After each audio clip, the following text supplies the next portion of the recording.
La propre justice condamnée. Notre Sauveur a toujours condamné la propre justice.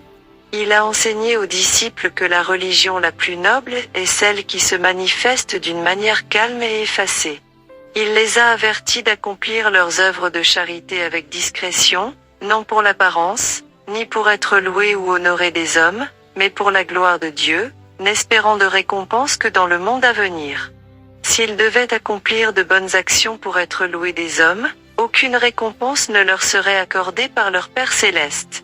Le Christ a enseigné à ses disciples de ne pas prier dans le but d'être entendu des hommes. Mais quand tu pries, entre dans ta chambre, ferme ta porte, et prie ton Père qui est là dans le lieu secret. Et ton Père, qui voit dans le secret, te le rendra. Matthieu 6.6.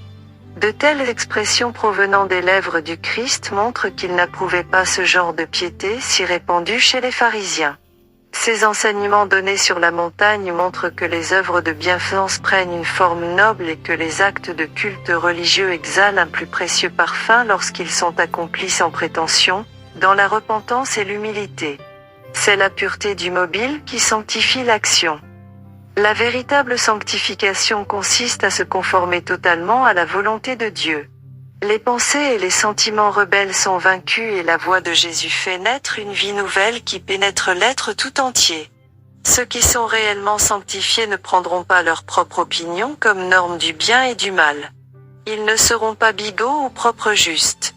Mais ils se tiendront sur leur garde, craignant toujours qu'une promesse leur ayant été donnée, ils n'arrivent pas à se conformer aux conditions fondamentales qui régissent les promesses.